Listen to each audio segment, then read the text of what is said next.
Welcome to Greenable Woodbridge. I'm your host, Carolyn Ehrlich. You know, we talk a lot about having clean air to breathe and clean water to drink, but the most important part about sustainability is probably the life we lead and making sure what we do is a healthy, sustainable lifestyle.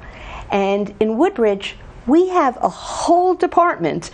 All they do is work, their mission is to make sure we're healthy.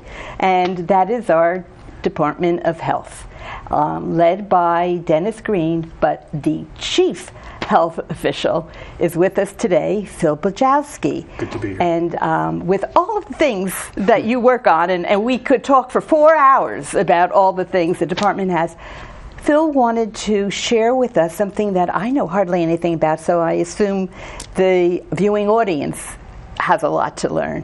And that is vape and e-cigarettes. And why is that important? Why is that something we should know about? Well, it's particularly important because of the potential health concerns with it, and specifically the health department's concern, and what I'll share with you is our initiative with respect to protecting our young people of the town. So we all know what a cigarette is, which is basically tobacco in a rolled paper, you're igniting it. So a vape, you're igniting I've never fluid. seen a vape. Yeah. This is interesting. So what happens is one would charge this to their computer, charges a battery, and you would pour a fluid, an oil in here, different flavors, and we'll talk about that. And then you would press a button, and it heats that, and you would inhale it and get that flavor. So that is one version of it. And then the one that we're a little more concerned about because it's easily concealed and maybe more desirable by underage folks is something like this. Now this has a cartridge. So the fluid is in here. There's a battery in here, very similar to that device, and it gets ignited, and you just suck in and get the vapor. So basically what's happening, you're heating a liquid, which creates an aerosol, a vapor, if you will, and you inhale that. So how does it compare to inhaling smoke when you smoke a cigarette? Well, the interesting thing is it is not risk-free. There is nicotine in vape, really? as well as other chemicals that can be harmful. And although it is not illegal, it is a concern, and it is very much like tobacco. There's an age limitation on it for people to purchase it, and you need to be over 21 or over to legally purchase it. And I understand the health department is licensing the vape stores, and tell us a little bit about that. Very good. So folks may have seen in the news recently that the FDA has publicized their concern for the flavors of this and targeting young people. So listen, adults can, for each country, you can choose to do this even if it's not good for you, but we're particularly concerned, as the FDA is, about young folks, because nicotine, studies have shown, impacts adversely the brain functioning and development of young people more than it does older people. As we know, nicotine is not good for you.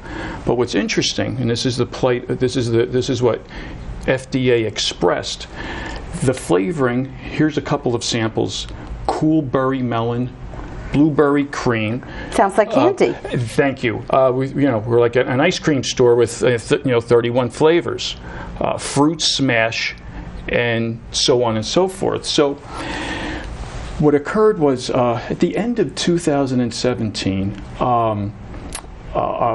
a cooperative effort between, in recognizing the concern for underage, between Mayor McCormick, Health Director Dennis Green, our governing body, and myself, we wanted to do something proactive to control this with respect to underage. So what we did was we produced and put into effect an ordinance that requires any retailers of any of the components of electronic cigarettes, you must get a health license with the health department. It is a $900 annual license, so it's pretty, it's steep, and it's renewable each year. Now, the purpose of that is so that we could monitor, I first identify who's selling these things, so that we can go out and conduct integrity tests, age of sale enforcement, to protect our young folks. So I remember at the very beginning of this program, you had a hard time getting the businesses to get the licenses. Starting any new license, because it's not something that everyone's going to know about. We literally had to go out and canvass all the usual suspects of who might a lot of legwork, visiting all kinds of convenience stores, liquor stores, and any number of potential. And it was a little surprising as to the variety and diversity of establishments that do sell this product. So at the end of 2018, we identified and got licensed 55 such establishments. And what's more interesting is the renewals for these folks. Virtually all of them are renewing for 2019, and we have a licensing revenue total of over $100,000. Whoa. The beauty of that, when we wrote the ordinance, that the revenue is dedicated to be used for the education and enforcement of underage sales. So we can use that for that purpose. So do you ever have somebody go kind of undercover? Well, that's very good. Some years ago, through a grant from the state of New Jersey, we had conducted tobacco age of sale enforcement, and so we had a great experience with that. We got a lot of people in compliance with Woodbridge Township. We were recognized by the state health department as one of the top municipalities in the state for our work and activity in this program.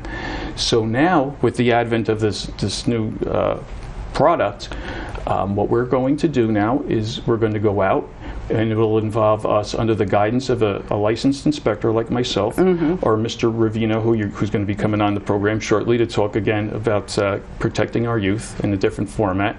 Under our guidance, we will have someone between the ages of, say, 16 and 19, an underage person. We will bring them to, and this is why it's important that we identify all the stores that sell this. We will have them go into the store and attempt a purchase of not only e-cigarette components, but tobacco as well. And we will see what the results are, and to make sure that folks are abiding by the law and not selling to underage persons. What's the penalty for selling to children? A minimum of $1,000 fine on the first offense. It's a lot. Yep. So if it were up to me, I'd take away their license and say close the door. So we're very serious about it. It's something we're very proud of, because we were just talking about the FDA. So we put this together at the end of 2017. The FDA is just starting to talk about it now. So in Woodbridge, through the guidance of our mayor and our governing body and all the people in the health department, we're ahead of them. So with our concern specifically, most importantly, to the potential for the underage targeting, use, and sale of this product. Wow.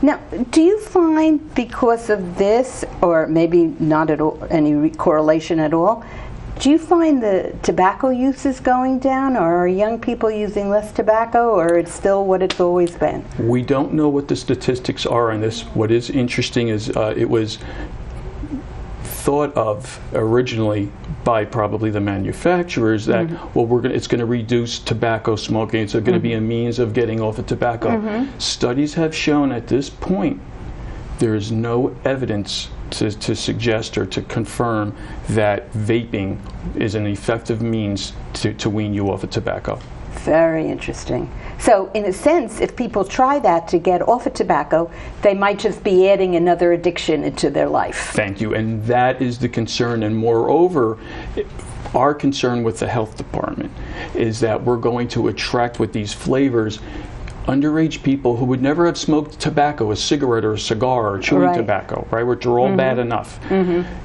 But they may be enticed by, oh, geez, let me try this coconut cream. And so here we are with all this good work and all the advertisements on what the harms of tobacco are. Now that gets erased by introducing a new product. Very interesting. So we got a few more minutes. How would you like to sum this up? Well, I think we described everything, what our mission is, and like I said, we're very proud of the initiative. I'd say as far as the sustainability portion, one thing is the way we wrote the ordinance. Every activity that we conduct with respect to the enforcement, the canvassing, going to court, is all covered by the cost and the revenue of the license. It's all done after hours, and we could, so we're very proud of that. It doesn't compromise any of the other great things that we do. And this might be a little bit humorous, but if we can stop young people from using this, it'll minimize the amount of toxins that are exhaled into the air. I was just going to ask you, I forgot to ask you about what impact this has on our air quality. Obviously, it's not good. Hey, at the end of the day, if you're blessed enough with good health, right? Not everybody is. Why do you want to compromise your lungs? You kind of need your lungs to live. Right, exactly. A little bit. Well, I really appreciate your taking a little time out of your very busy day. You do all kinds of other things in the health department other than just the babes. I know you inspect all the restaurants, which we're going to have a special show just for that. Yep. The child care centers, you're all over the place. Our residents and youth safe as best we can. So thank you for coming on. It was a pleasure. Thank you. And we're just going to take a little break, and we will be back in a few minutes. Thank you.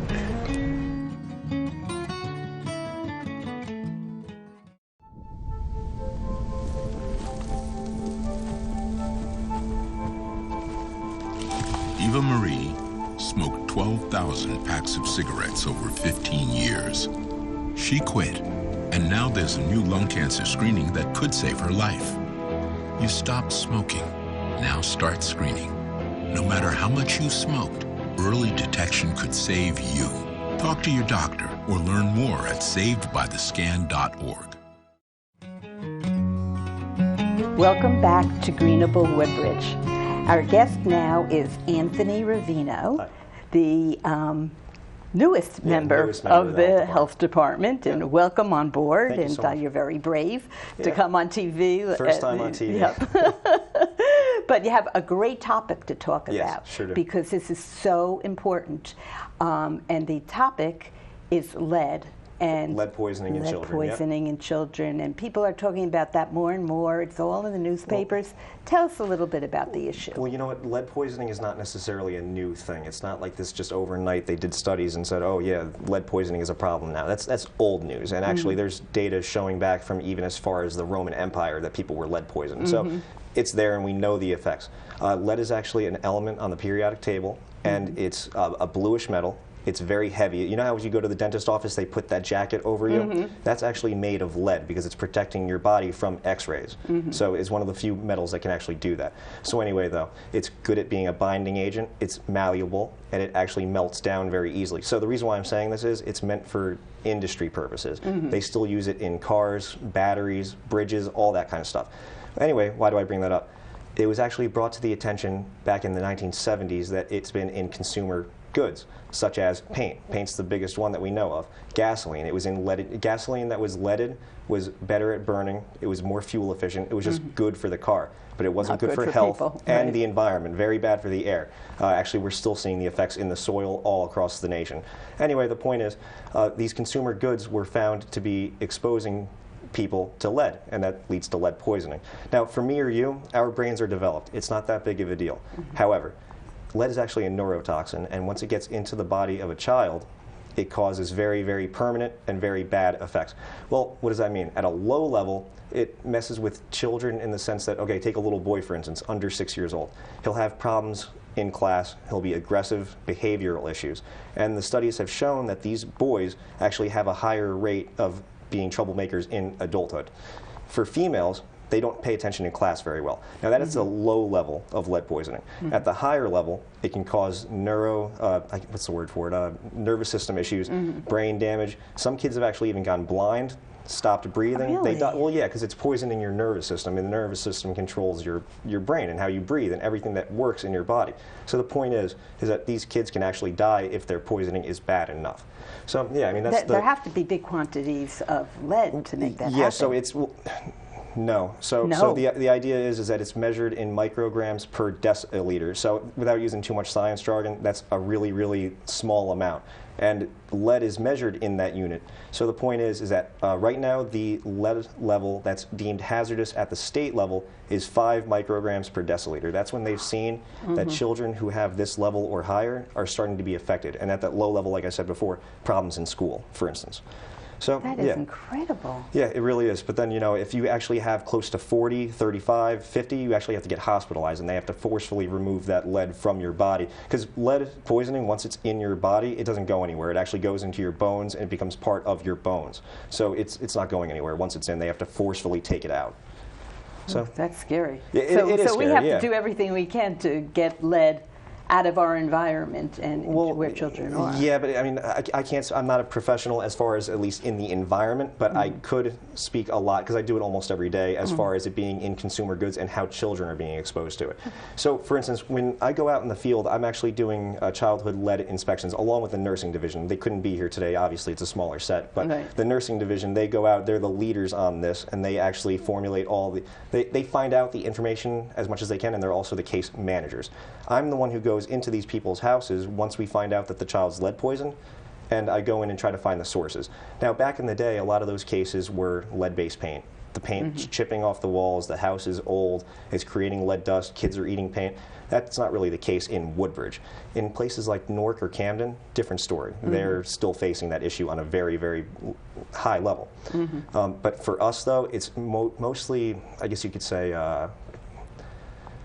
different cultures, families. We have a large portion of our children who are lead poisoned are of Asian descent, Indian descent, Pakistani descent. So in the East, and they have these practices that are actually exposing them to lead. So it's not the walls at all. It's not the paint. It's not the windowsills. Nothing like that. You know, it's really interesting.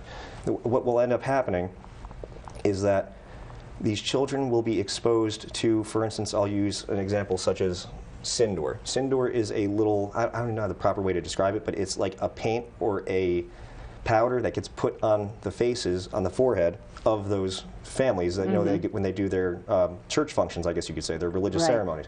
So that'll get on their forehead, and then let's just say their child goes and touches their forehead because they're young, and then they put their fingers in the mouth, and then they just got dosed with lead. You get what I mean?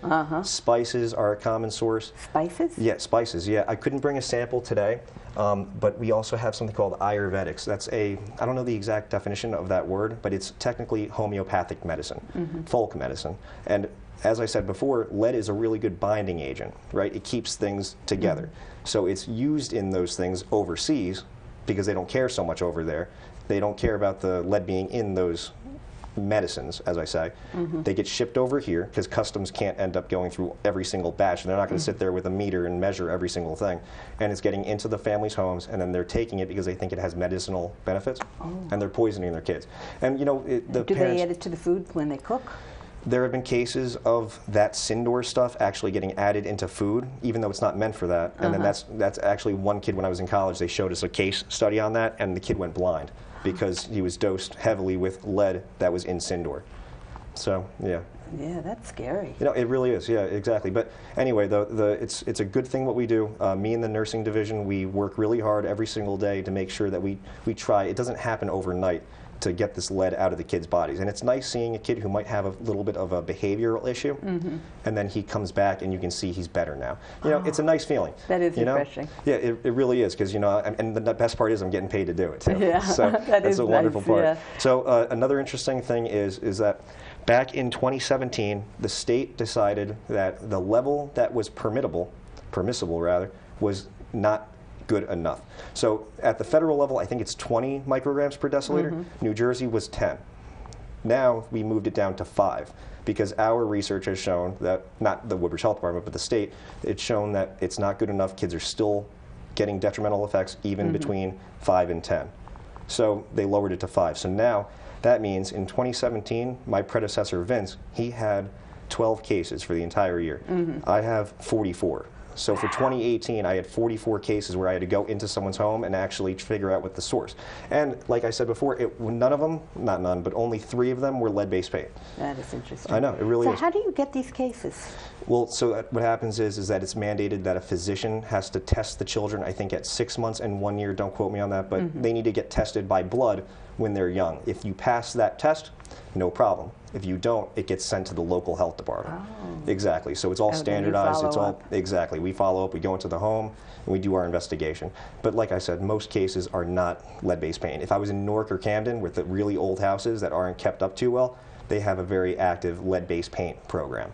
What about the lead in the water issue? We test for that. We have Middlesex Water Company going because they have a vested interest in doing that as well, but we don't test it ourselves. They want to do it because they don't want to be responsible for poisoning kids. Exactly. So, yeah, and when we think of water, we think of Flint, Michigan, and that's a real tragedy we can go on for months about, but, you know. And I don't think Middlesex Water does very good. They have quality water here that we're drinking, yes, so we don't have to worry about Absolutely. that. They have. I was actually at their facility showing our intern how they operate and everything like that. Beautiful setup, and they have $1 billion, machinery. If you get what I mean, it's very, very intricate. So yeah. What else was? So. Dennis, your boss, was telling me something that I found extremely interesting, is that there's lead in dishes. Yeah, exactly. And, so talk about that a little bit. There's lead in a bunch of different things. So you can find it, and again, none of it is really made in the United States. Sometimes it is, but most of the time not really. And the idea is that these plates, jewelry, medicines, religious items, they can be contaminated with lead on purpose. They don't try to contaminate it, but it's good in industrial purposes, not good in consumer purposes. So yeah, I mean, the China set that he had gotten it at like a flea market or a yard sale because he thought it was nice. So he brought it over because he thought it was painted a weird color, and he was like, Anthony, can you test it because we have this nice investment right here? And I tested it and it came up positive for lead. So if he was eating that, or eating off of that plate, and his fork chips up against the plate, he could be exposing himself to lead. Yeah, exactly. So if, I mean, some of my china and dishes are, I mean, got married in 1971, and I still have a lot of the stuff from back then. It could, but the question is it damaged? Because if it's not damaged, it's not going to be leaching. It doesn't matter. So for instance, that wall right there, if we were to test that and it had lead-based paint in it, if it wasn't paint that was damaged, it's not that big of a deal. If it's intact, that's fine. It's the paint that's chipping, dusting, those are where we have issues with that. But yeah, I'll show you an example of this. So this actually is Sindor, right? We discussed that before.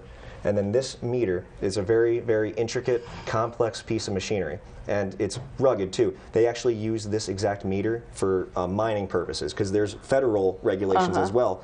And they have to be under certain levels, right? So this tells me about at least, I think it's like 70% of the metals on the periodic table, and it'll tell me the presence in their parts per million. So it'll tell me exactly how much of each thing is in there, but I only care about the lead, you know? So anyway, I'm gonna sit here with it. It's gonna send out an X-ray. The X-ray excites the electrons of the lead, and then the lead, after having been scanned, is going to come back and be red. And the idea is that each electron is going to vibrate in a specific frequency. So gold will vibrate differently than lead will vibrate. And then this thing's able to measure how much it vibrates and how much lead is in that vibration. If you get what I'm saying, that's the simple. Yeah. So this sample has 31,000 parts per million. So for every millionth atom of lead, for every million atoms of whatever's there, 30,000 of them is lead. That's highly poisonous. If you took I guess you could say, shot of this, you'd be highly dosed with lead poisoning. It would just immediately go to you. I don't know if that would be an immediate effect, but it would be definitely detrimental to your health. Another example is, it's a holder that has Sindor in it inside the homes that I go into, and they actually put it inside of that. But if this is damaged, it can leach onto your hand, and then if you're eating later on, then it can get onto your hands and then into your mouth, and then you're ingesting it. This is going to come up to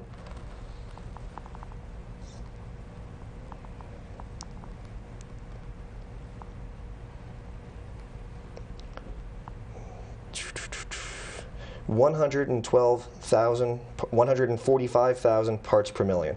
Oh my goodness! So that's exactly. way above the. It really is, yeah. And there's, I think the number is 100 parts per million. But really, though, I just gauge it by if it's red and it comes up too high on this machine, then I know it's past the level that's acceptable for a child. That's pretty amazing. Yeah, it really we is. have a few minutes left, but I do want the viewers to know that your department has done a big education program, so that people understand that they need to pay attention to their spices that they use. Well, we really do, and especially at the health expos, we actually try to get as many people to come in and bring things that they are interested in that might be lead contaminated, and then I can actually measure for them on site.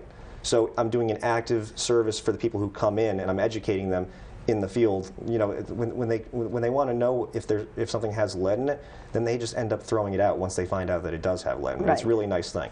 Yeah. It's a fantastic service that you're offering, yeah, and it really when you is. can help children to heal and be healthy. Absolutely. That's what it's all about. But another important thing is, especially with this meter, so last year we did the math. This is approximate, but between me and 3 nurses, so there's 4 people in total.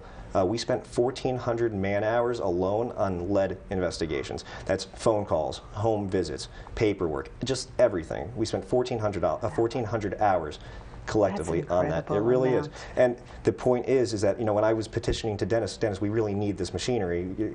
It would speed things up, and it did. It really did. Because what I had to do before is I had to bring the samples to the county health department and borrow their meter and actually scan it on site there. It took too much time. Absolutely. Yeah, really. So it's you been a just very take this big help. with you and go right into the field and do things portably. It's perfect. That is great. Yeah, and I always try to, because a lot of the Indian community is very meshed together, and they care a lot about each other. Right. So when I have a child that's lead poisoned, and I show the mom or dad what's wrong and what's contaminated, I tell them to tell their friends who have children to look for the same things. Do you know what I mean? Right. Yeah. So then, if they find Word of those mouth things, is the best education. Exactly. But it's an uphill battle, and it really is. Yeah. But still, though, it's good to see those kids that we do come across.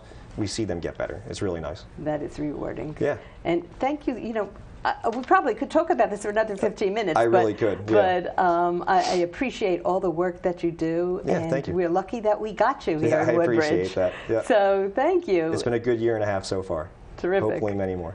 Yeah. Great, great. So thank you for watching Greenable Woodbridge and for being part of the excitement and part of the change.